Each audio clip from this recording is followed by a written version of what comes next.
speaking on that, I want to now zoom out a bit to kind of look at the evolutionary kind of perspective. So one question I always had, might be a funny question, but what do you think cavemen were laughing about?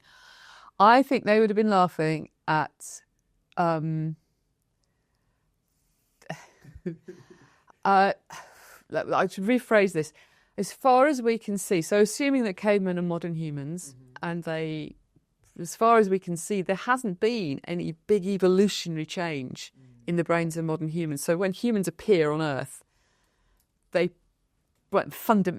world they're living in is different, but they're not fundamentally different humans from us. They eat different food, and there's other, but there's all environmental stuff. Their building blocks of their bodies and their brains are the same.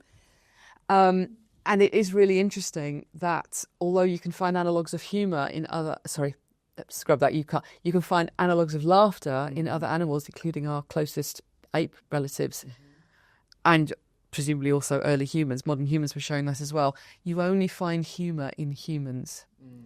So I think what we can probably say is that they were probably laughing at everything we laugh at. They were laughing with friends. They were laughing together. They were maybe laughing when things were stressful. But what's different between us and all the other animals is they will have been laughing at stuff that was funny. And we know this because although there's no fossil record of laughter, what you can find in the archaeological record is examples of jokes as early as you can find humans making marks on the world, writing things down. You find them writing down jokes. There's a ancient Mesopotamian clay tablet so someone thought this joke was so good, they kind of stamped it into this clay tablet, and we know it's a joke. I'm not saying the Mesopotamians were cavemen, but we're limited by when writing started. And the joke goes: a dog walks into a tavern, says, "I can't see anything. I'll open this one." That you can see a joke there, can't you? See, like a man walks into a pub, exactly. Three men walk into a bar. It's absolutely got that shape. It's not funny to us because all the cultural stuff is so different between Mesopotamia, ancient Mesopotamia, and now. Is the dog? Is that really a dog, or is it like a word to describe maybe a sort of bit more low life human? Is the tavern really a tavern, or does it also mean a brothel? There's some other kind of implication. Does he talk about that? I can't see anything. I'll open this one. Does he mean a door? Does he mean his eyes? What there's a lot. If I had a time machine, that's when I'd want to go back to find out. Why was this funny? And the Romans had a whole book called The Laughter Lover, which again, I mean, you can see the shape of jokes. They are very rarely funny, and they lean very heavily on crucifixion to a degree that is disturbing to us. But that's. And you get it in graffiti, it's there. As soon as humans are making a mark on the world. And so there's something very human about humour. So whatever is making the cavemen laugh probably will have been not that different. It'd be all the kind of social stuff that we laugh at and the humorous stuff that we laugh at. But probably the humorous stuff that they laughed at might be a bit harder for us to follow. Yeah, I understand also, yeah. Possibly... where you've done any commonality. So the main thing that we've learned from the psychology of humour over time and over place, there's no one thing that everybody always finds funny. But the most general things that are funny tend to be stuff where you don't need words to understand them. So that's slapstick humour or jokes about taboo things like, toilet humour or sexual humour.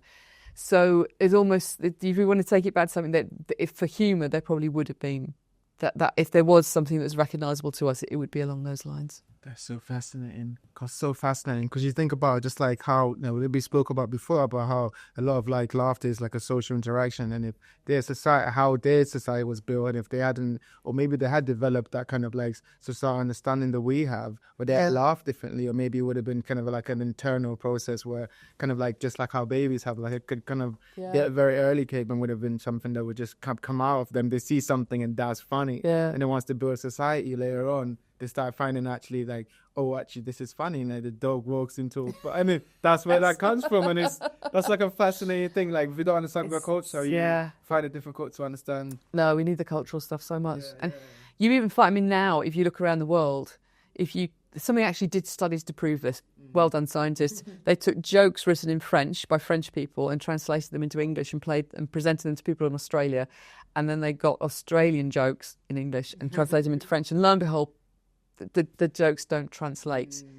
Because the more barriers there are to you understanding a joke, the less likely it is that you'll find it funny. And the barriers can be linguistic, or they can be cultural, or they can be personal. Even for a slapstick joke, like there's trying to think, imagine if you walking down the street and you slipped on a banana skin and you broke your leg, you probably wouldn't find that very funny. Because actually, people can get really hurt that way, It's and so there'll always be someone going, "That's not funny." My uncle died that way, and that's so there'll always be that personal reason why no, that's not for me. So you never find one thing that's absolutely guaranteed to make everybody laugh, but you see trends. Yeah. I think I remember you talking about. I think it was a culture that was like an uncontacted tribe, or maybe a very old tribe that had a lot of tradition, and they kind of used humor different, like the way they would act. Yeah, would show humor. Would you like to speak a bit more about that? There are phenomenal differences around the world in this, but there's a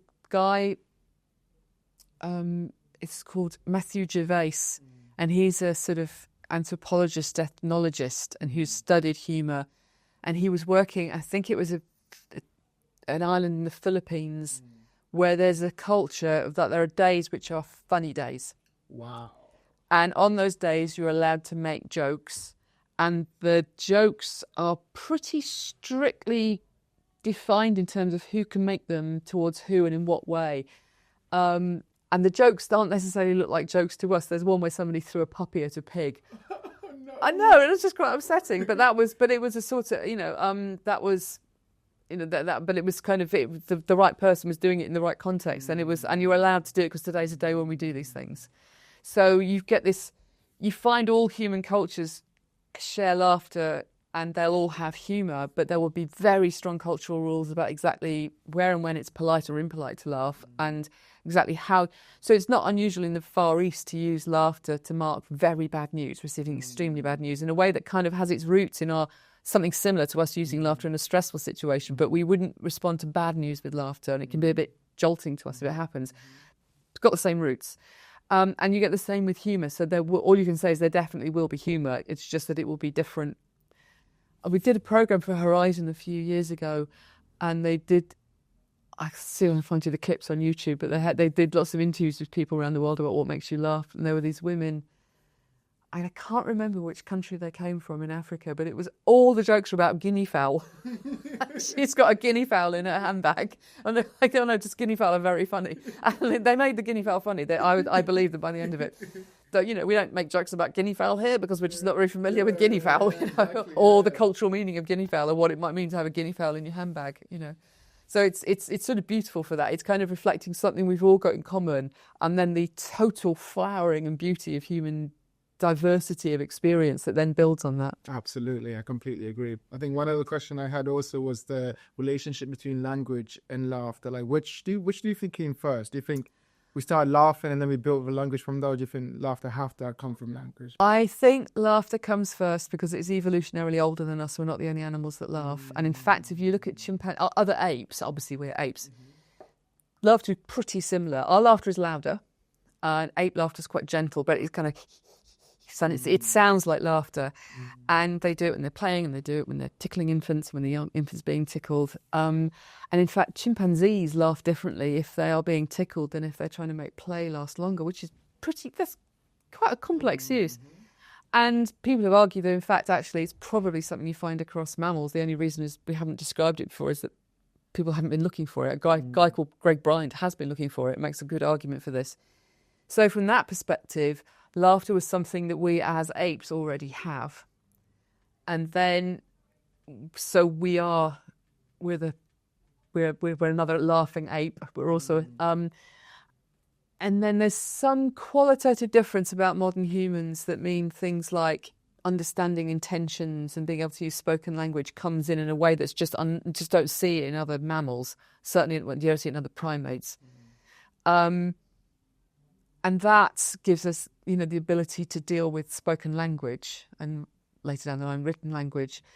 But it's interesting that even when we can express at some level everything in the words we want to say, when you're talking to somebody, we drop into this sort of ancient mammal behaviour to do a lot of the emotional lifting of a conversation, to show you're regretful of something, or you're happy about something, or you remember something that so you're doing a lot of the kind of emotional work with the laughter and interleaving it with human speech, which is kind of unparalleled in nature for its complexity and the sort of, both in terms of the sounds we make and the linguistic systems we're reflecting with it.